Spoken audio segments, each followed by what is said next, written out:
سال بعد آپ نے محکمہ پولیس سے ریٹائرڈ ہونے والے اے ڈی کا مقدمہ درج کیا، وہ بھی قتل کی دفعہ کے تحت۔ 1 سال بعد وہ فوت ہوتا ہے، کیسے فوت ہوتا ہے اور پھر کس طرح قاتل کا سراغ لگایا جاتا ہے؟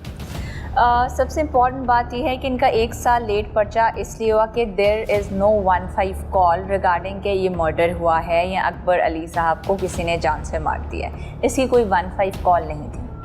1 سال اکبر صاحب جو تھے وہ ایک ریٹائرڈ اے ڈی تھے جنہوں نے ساری زندگی اپنی پولیس کے محکمے میں سرو کی۔ تقریباً جب وہ 50 سال کی ہوئے تو انہوں نے دوسری شادی کر لی، ایک عورت تھی جس کا نام تھا عظمیٰ۔ یہ اور عظمیٰ صاحبہ جو تھے اور جس میں سے ان کی کوئی اولاد بھی نہیں تھی، الگ رہتے تھے۔ ایک چھوٹا بچہ تھا ان میں سے، ان کا رہتے تھے الگ اپنے گھر میں۔ اکبر صاحب کی پہلی بیوی سے بھی 2 بچے تھے۔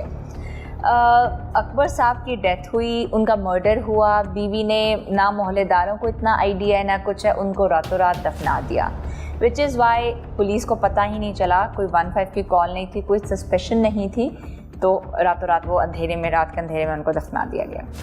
1 سال بعد جب ان کی پہلی جو وائف ہیں ان سے ان کا ایک بیٹا اور ایک بیٹی ہے۔ بیٹی کا نام ہے مدیحہ۔ مدیحہ اکثر اوقات کبھی کبھار اپنے والد صاحب سے ملنے آتی تھی، تو اس نے کہا کہ 1 سال ہو گیا میرے والد سے کوئی رابطہ نہیں ہے اور کچھ بھی نہیں ہے۔ وہ اپنے والد کا پتہ کرتے کرتے جب گھر پہنچی تو بی بی نے بتایا کہ آپ کے والد کی ڈیتھ ہو گئی۔ انہوں نے کورٹ آرڈرز لیے، باڈی کو ایکزیوم کرایا گیا، یعنی کہ قبر کشائی ہوئی، ادھر سے پوسٹ مارٹم رپورٹ سے پتہ چلا کہ ان کی ڈیتھ ہے، یہ مرڈر ہے، یہاں سے مرڈر کا پتہ چلا اور ان کی 302 کی FIR لانچ ہوئی۔ گوئنگ فارورڈ اب سب سے بڑا ہمارے لیے یہ چیلنج تھا کہ ہو ہیز کلڈ دا مین۔ تو جب ہم نے پروب کیا تو تقریباً اسی تاریخ میں 13 جون کو ایک کال چلی تھی جس میں اکبر صاحب نے کہا تھا کہ ان کی جو بیوی تھی وہ ان کو فزیکلی اسالٹ کرتی تھی۔ اکبر صاحب تقریباً 62-63 کے تھے اور جو عظمیٰ تھیں وہ بہت ینگ خاتون تھیں، تقریباً 34-35 ایج کی خاتون تھی اور تھوڑی اوبیز تھیں، یعنی فزیکلی وہ ویل بلٹ ان کا اسٹرکچر تھا۔ تو انہوں نے کال کی تھی کہ یہ خاتون مجھے مار رہی ہیں۔ وہ ہمارے پاس ایک 15 کی کال واز دا اونلی کلو جس میں ہماری سسپیشن ریز کی کہ she could have been involved in murdering the وہ، اور سرکمسٹانسز ایسے تھے جس میں ایک آرڈنری ڈیتھ اگر ہوتی تو اس کا پراپر نماز جنازہ کرتے، محلے داروں کو پتہ ہوتا۔ جب ہم نے محلے سے بھی کی تو انہوں نے کہا کہ جی کسی کو بہت کم لوگوں کو پتہ تھا کہ ڈیتھ ہو گئی ہے، وہ بھی انشور تھے۔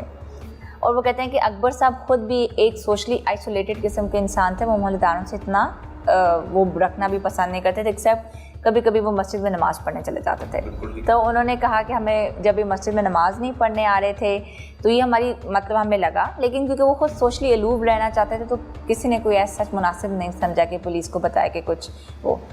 تو جب سرکمسٹانسز ایکسٹرا آرڈنری تھے، بی بی سے پوچھا، اس نے کہا وہ صبح فوت ہوئے، میں نے راتوں رات دفنا دیے، خاندان کو کیوں نہیں بتایا، وہ ہمیں کوئی تسلی بخش جواب نہیں دے سکی۔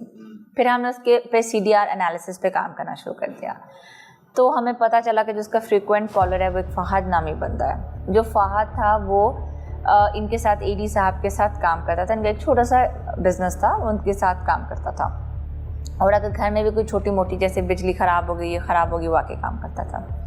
بی بی کے اس کے ساتھ تعلقات ڈیولپ ہو گئے تھے، فہد کے ساتھ تعلقات ڈیولپ ہو گئے تھے۔ ریٹائرڈ ہوا، اس کو مارا گیا، اس کی مسز نے مارا، اس کی مسز کا فہد کے ساتھ جو کہ اس کا ملازم تھا اس کے ساتھ تعلقات ڈیولپ ہو گئے تھے، جی ناجائز تعلقات تھے، لیجڈ ریلیشن شپ تھا۔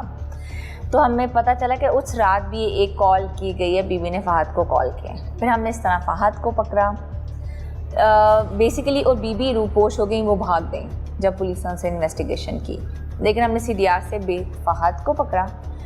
فہد نے اس کی جب انویسٹیگیشن کی گئی تو اس نے بتایا کہ ہم نے اس کو مارا ہے، اور جس رکشے پہ اس کو آگے ٹرانسپورٹ کیا گیا ان کی ڈیڈ باڈی کو، اس کو پکڑا۔ اس نے کہا مجھے تو، اور پھر اب ان کے گھر کے قریب تھا میانی صاحب قبرستان، لیکن ادھر نہیں دفنایا گیا، اس کو کسی اور قبرستان دفنایا گیا تھا۔ پھر گورکند کے بیانات لیے گئے، اس کا رجسٹر چیک کیا گیا تو پتہ چلا کہ لاوارث لاش سمجھ کے ان کو دفنایا گیا۔